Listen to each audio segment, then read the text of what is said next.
Tremble, tremble, petit pirate, l'empereur est là. Il arrive pour t'écraser. Nul ne peut lui faire face et encore moins le faire tomber. Kaido est la créature qui a vécu 1000 vies en une. Et aujourd'hui, il est temps de vous dévoiler son histoire. Et tout ça dans son entièreté. Et pour ça, bienvenue sur Raftel et Nakama, la chaîne dédiée à tout l'univers de One Piece. Et évidemment, pour cette vidéo, il y aura du spoil, de gros spoil. Donc si vous n'êtes pas à jour sur les scans, nous, on n'a pas vraiment envie de vous spoiler. Donc n'hésitez pas à regarder la timeline, tout sera indiqué. Et sinon, n'hésitez pas à laisser le petit like, nous, ça nous fait toujours très plaisir. Bref, on a aussi beaucoup de choses à dire sur Raftel dans cette vidéo. Premièrement, on est retourné de notre grand week-end à Dijon et c'était super sympathique d'avoir rencontré les Nakama. En tout cas, on a adoré, on a vu énormément de monde. Mais bon, forcément, on fera mieux les prochaines fois. On essaiera de mieux gérer le son parce que là, on a eu pas mal de retours comme quoi que c'était pas terrible, qu'il y avait beaucoup de bruit aux alentours, donc sans doute des oiseaux, on était en campagne. On va pas tous les tuer ces oiseaux quand même, parce que ce serait bien dommage. Mais la campagne, c'est la campagne.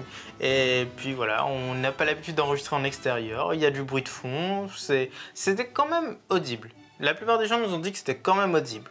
Et puis c'était un peu en mode vlog le début, on a pris un peu de temps parce qu'on avait envie de parler. Et là aussi on a envie de parler. À chaque fois maintenant on a envie de parler parce que Raftel c'est ça, c'est pas que la vidéo en elle-même, c'est aussi toute une introduction qu'on peut passer à chaque fois dans la timeline qui est très sympathique. Et maintenant on va parler des super fans parce qu'encore une fois vous avez été nombreux à en donner et nous ça nous fait toujours très plaisir. Mais avant ça, juste ici on a un nouveau projet en préparation. On n'en parle pas énormément mais en tout cas il est complètement financé par les Super Fangs depuis l'ouverture des Super Fangs et ça arrivera très vite donc sur différents devices, donc sur YouTube, sur Instagram. Sur la plupart des choses. On va en parler sur Raftel, on va sans doute faire une vidéo qui sera lié sur Raftel, le test, et ensuite on va créer tout un YouTube à côté où vous serez libre d'aller voir, d'aller vous abonner.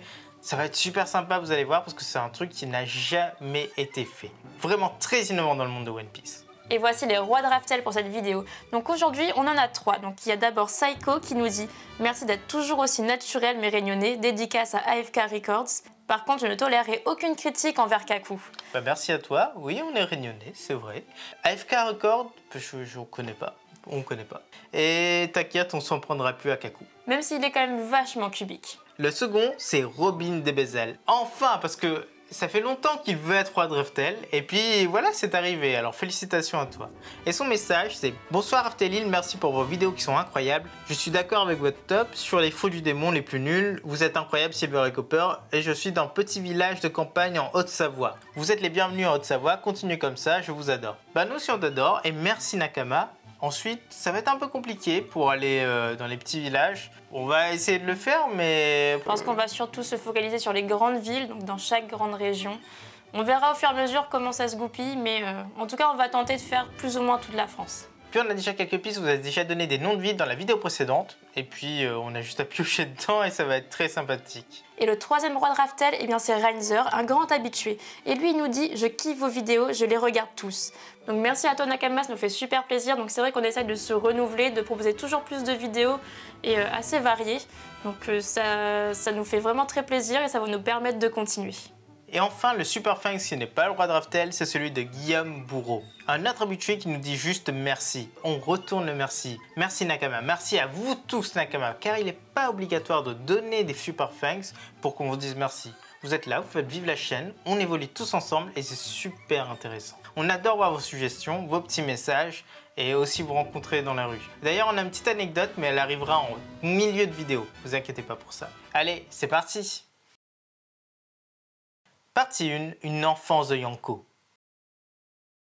Comme on l'a dit, cette vidéo commence par un spoil, mais ce ne sera pas un énorme spoil, ce sera sur l'enfance de Kaido et non pas sur la suite des événements de Wano.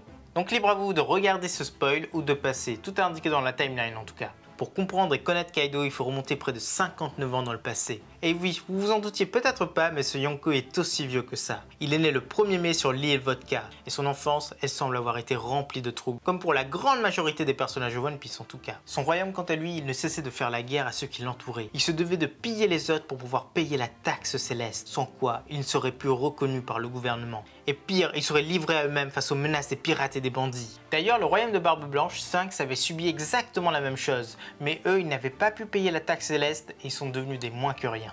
Le jeune homme avait dû prendre les choses en main pour aider son pays à se relever. Mais pour Kaido, c'est totalement autre chose. Son pays n'était pas encore tombé et à 10 ans, il fit l'impensable. Il réussit à remporter les batailles tout seul. Il était devenu le soldat le plus puissant de son pays. Il était si grisé par ses victoires successives qu'il s'est mis à questionner les autres sur les dragons célestes. Pour lui, ce n'était pas naturel de les suivre et c'était même assez particulier. Et selon lui, il n'en avait absolument pas peur. 3 ans plus tard, après tant de batailles qu'il avait remportées, son roi l'a trahi. La marine avait lancé une conscription nationale pour trouver de nouvelles puissances, et son roi l'a littéralement donné en échange d'une place à la rêverie. Et la petite pause, on ne voit absolument pas la tête du roi de Kaido dans ce scan. Mais par contre, il a réussi à vendre Kaido à la marine, donc forcément, il a participé à la rêverie. Et peut-être même qu'aujourd'hui, il a toujours son siège. Et nous, on pense pour le roi Stroganov. Après tout, c'est une belle consonance russe. Il est même troublé en lisant le journal qui annonce l'affront de Luffy envers Kaido. Serait-il le roi en question ou juste son descendant? On ne sait pas pour l'instant, mais ça peut faire sens. Mais c'est à partir de ce moment que Kaido fut emporté très loin de son île et il commença son aventure à travers le monde.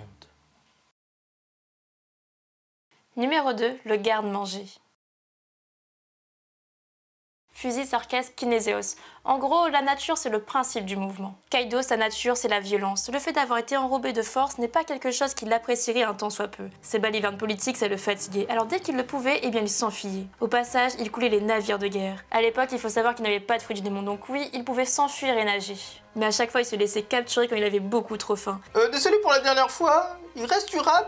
En l'espace de 2 ans, il a enchaîné les titres de marine, évadé, prisonnier, évadé et prisonnier.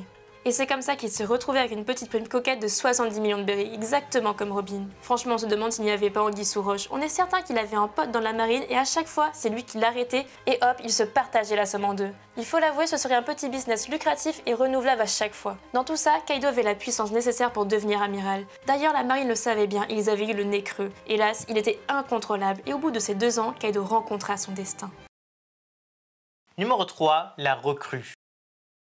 La première prime de Kaido n'était pas celle d'un pirate, mais celle d'un évadé. Comme celle de Robin n'était pas liée à la piraterie, mais bien à son crime. Le futur Yonko n'avait jamais goûté la piraterie à l'époque. Il était seul et ne se débrouillait absolument pas. À l'âge de 15 ans, il faut avouer que c'est assez difficile. Mais ça, c'était jusqu'au jour où il s'attaqua à la bonne île. Oui, la bonne île, c'est la ruche. Et sur place, il a mis à terre pas mal de pirates. Et pouf, il rencontra Barbe Blanche. Est-ce qu'il y a eu un combat, une joute, ou le tyran lui a juste bien écrasé la tête? Malheureusement, on ne sait pas, mais Edward Nigate lui a fait parvenir un message de son capitaine. Voulait-il devenir un pirate? Car Rox voulait le rencontrer. Et ce capitaine a fait de lui un membre de son équipage. Et lors de sa première mission, il fera équipe avec Big Mom, qui le prendra directement sous son aile. Il faut noter qu'à l'époque, Kaido avait un bon style de biker.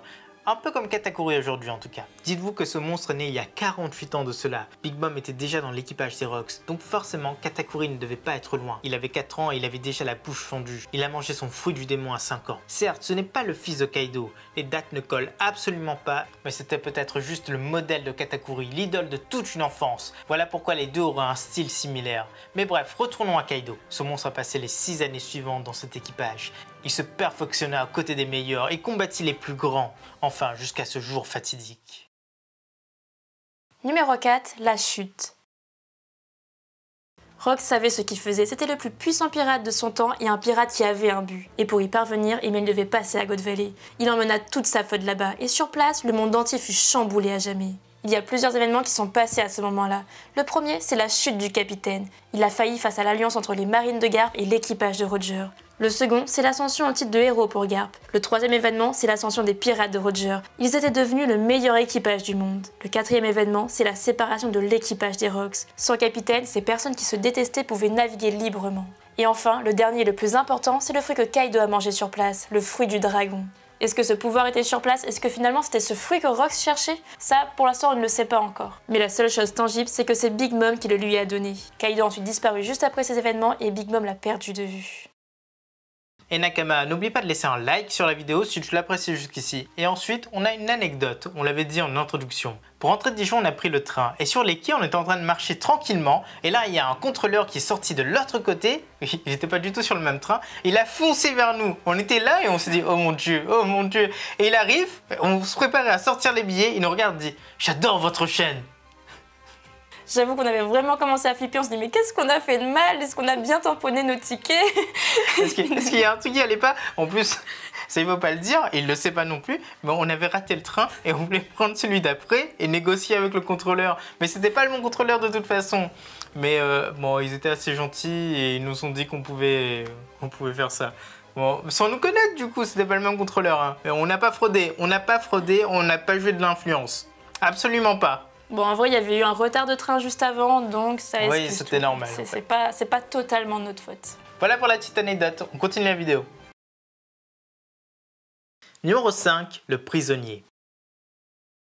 Après tous ces événements, Kaido il a fait quoi? Eh bien il a repris ses bonnes habitudes et hop, il s'est à nouveau infiltré dans un bateau de la marine pour piquer à manger. Mais non, en blague, en fait on ne sait pas du tout comment il a fait, mais il a été capturé par la marine. Et cette fois-ci, ils n'ont pas fait la même erreur. Ils ont forcément bien compris la leçon et lui ont réservé un traitement de choix. Direction Punk Hazard, dans le laboratoire de Vegapunk. Sur place, le scientifique utilisera le pirate comme cobaye, poussant sa résistance pour percer les secrets de son corps et de celui des fruits du démon. À partir des prélèvements, il fera un clone de son fruit, celui que Momo mangera bien des années plus tard. Mais sur place, il y avait aussi bien d'autres sujets d'études, dont un certain Lunaria capturé par le gouvernement. Après des années et des années de torture, Kaido a enfin saisi une opportunité et il brisa ses liens et prit le chemin de la sortie, tout en libérant le Lunaria et en lui proposant de devenir son Nakama, celui qui portera le nom de King, celui qui deviendra son second. C'était les premiers moments de l'équipage des 100 bêtes.